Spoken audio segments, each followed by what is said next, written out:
FL tutorial yang karon lete tun tum cho hay poi thak da mai kan institution la hay ke mai zir la kalen hay kan institution la min miron surprise lat surprise anon de chu nge hay thlatopian exam kan ei to na chu wang chon hay tutorial pa ka chol de shi khania chon tuna po hay sunday polling karon cm le a exam kan ei do wang khan tun thlai ka cholangai do chen thlara tang tutorial yang karon le lenga tutorial tam zok nen chu i karon soi ve ani chu chon telegram kha karon ti deuh khera mani tu ero comment pakata khan chen description and link lo da lenga telegram kha hei telegram a khan the basic ti tho hi channel kha ka cm ve le a chen hei plugins a free yang chi ate si han in thon kol me te ka ting te kha kan i share anga join connect ka hang kan project te kan i share ho do ne chu karon soi ve do lo kan i chu join in hun ka payroll tu lo nan tian tran ngal mo popula tun tum chu tutorial ti khan en lo karon soi do na tips how audio interface si nei lo ta ni nei lo te lo ni theita khating a khan emo interface kha lo cheta se ke po he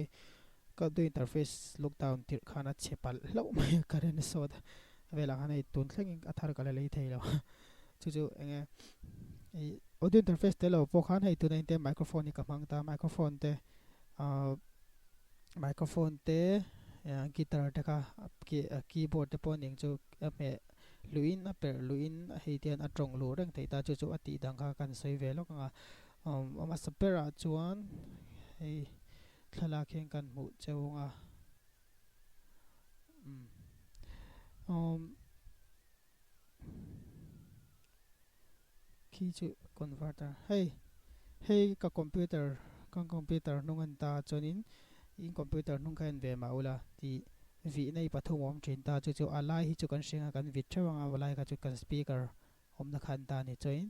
hei hi microphone input an ta hi line input an ta chonin inting e ev luang kan ti chuan khi converter hei ding lampang zo ke hi in ma mo ta ni choin I teng hi music dora hen an zora I tian check to aux te ka ti me ke ma earphone pin kan ti me an se thiam ngal bek dora chan aux pin hawang hi tiang hi converter hi kan leya ti khan hei za le som thowering kalinga thia ai to pom thadeu do po ma se ai chu atlom kha ka le kha ne mai chen hei tian hemi hi tiang kan vit lu ta hian chen hemi hi a mor hi ta hian aleng vele chi ta te khan chonin khita khian khoi apola mo sen zo zo lo vit ta la I lo vit ta ni chen chu ta chon ka xlok a kan vit to ta chon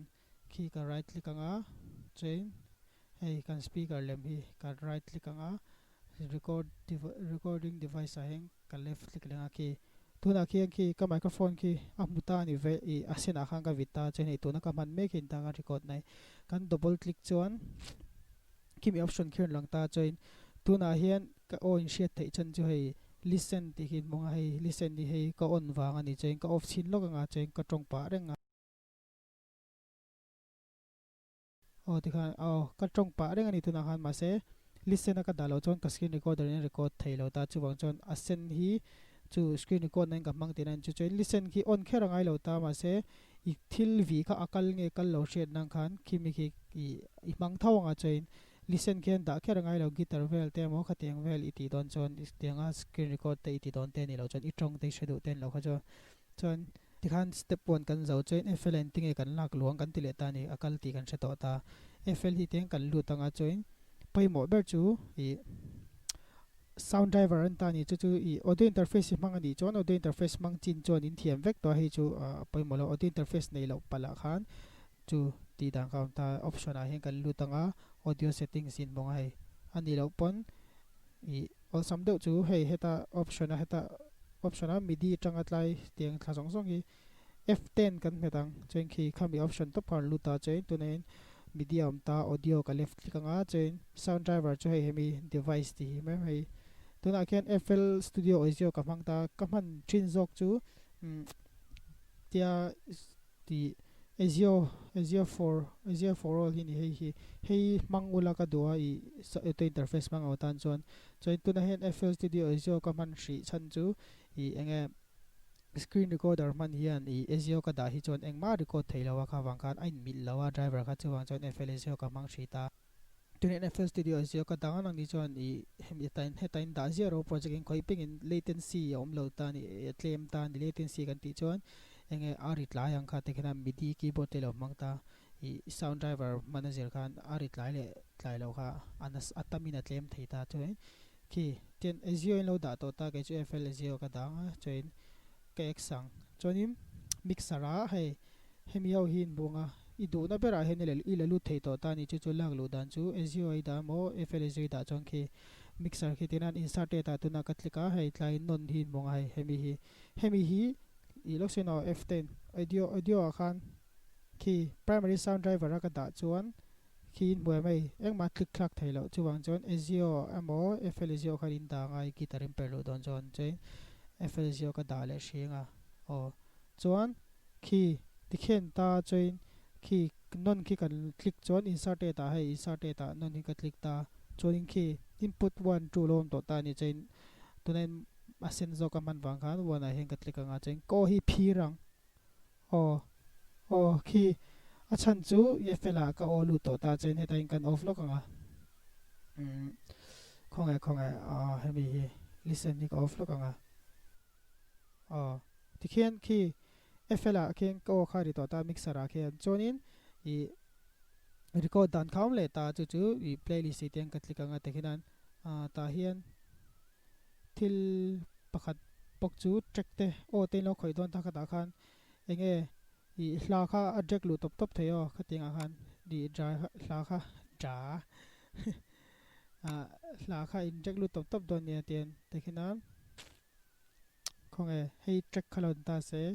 ten FL han den ka tenga playlist a hian ten ani lo pan hei tlai playlist ten tenga alan lo chon chen playlist a hian ten ki kan track lu to panga chonin tikhen ron langa chon in channel track a khan hei hi all chon ten lang tanga chen audio ni chon audio be kan ta chon teng audio ho si sha mai waveform nei chi pattern ni lo ha teng khan ta chen hei mixer a te han kan du na kan da lut vele theita chen mixer atang te khan wana ka da nga teng ka pat niam chinanga chen chonin vocals khai record du ta ni chen record dan chu ki ta khen hei insert te thi ka click anga ka vocals si chen hemi hi asen tur ni kan record tur re guitar record dom pon chonin vocals big chu effect pesa in record lo to ro I raw file hian record ila chen raw file kha I anwa khoi dang lamila nom jok kit hetla hi sen ngei turin boka asen ngei khi asen ngei tur chen asen lo chon I record khan engma in record lu don lo chuan chen asen nanga chuan insert te thi teng ka click a ka playlist teng ka click le ta tekhinan chang khat nai le record du ta thet lai te chang khat lu na khalon ta se abul don a khan azai tur bolo tong tur a khan I play don ta chain chonin I kan record don chom poimo do bok chei hela hi maska danin monga 3 2 1 count down ki ai nang fe ko FL 12 user ta pong ka dika kimi khi zong don ne 3 2 1 count down ki I record ma chain hemi I metronome mil hian arong count down don ni chain in ring man don tina ni chain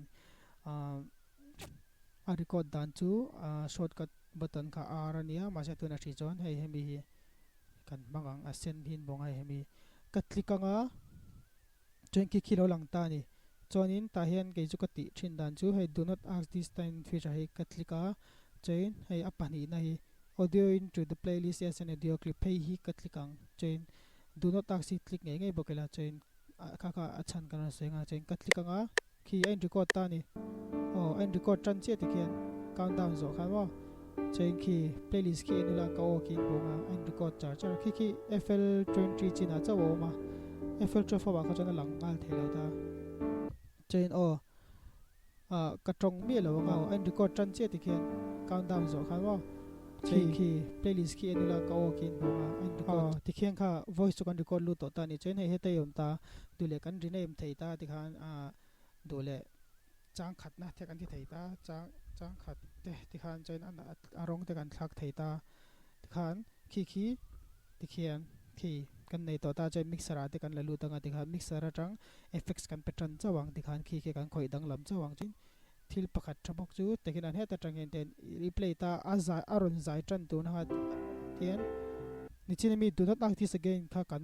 click to chon enge hei ti han click boy kha ngai to lo ta ni ten shortcut key kha ma shortcut key man no chon hei off tur ka ti kha he mi chain shortcut key kha r ka ti kha chain ten kan play mek like hen ka tang hen record kan du ta zai tu khai kan rin ti ra kan play nga a zai don vela khan r te kan metanga ten chain r ka met to ta khi chain khi ko khin record le ngal cha cha ta ni ti khan a guitar te po ti vek khan ania ti khan i audio interface te lo khan a record thei ta chain r ka met le nga khi a record top me a chain play kha boy phala wa chain space bar ka metanga te kiran hei te hi f2 ka metanga thunun te kan tinga ti khan mizo tong te type lu tur project cm lai kha e share all zok mizo tong te kan ming pe pe ko lo mo ke po sap tong a pe kol va kai chon tha ga di chain r ka met to ta khi chain khi ko khin record le chain khi poi di khan channel khi ani lo pon control l nen ten thunun khi ka tlika mixera isa thia control l ka metanga khi ti khen thunun chain r ka met to ta khi chain khi ko ti khan deuh mai a chain poi mo de ba chu telegram kha lo ti tumula athat ve na tur chu kai kom howang ha ti khan chu me ba ka i plugins te kan share kolin i idea te kan tho khoma ti khan tool page on hla te kan siam hong ha ti kha khating kha nia income khom na tak tak ang khan khating khan telegram ka description a hian a link kalo danga ni lo chon a link kha ilut lang thei thot lawani chuanin ni no ma mai ti fine number khai ron da comment na khan number kharon da mai ta la chonin i FL20 te hi kan share anga te khan FL12 2.12 kan share anga te khan chiti chon chiti ang zel chon kan ti ton nia choin te khan kan exam ve phota chen exam zo ga mole theu don neu in so fa chunga ka lo mu to ka chen feedback melo pathin te chunga pohang ka lo me min ti phore me mani ti ka soi do ni chen kan ni mole vat ton neu hilo enkol tha ton neu zo vai chunga si lengom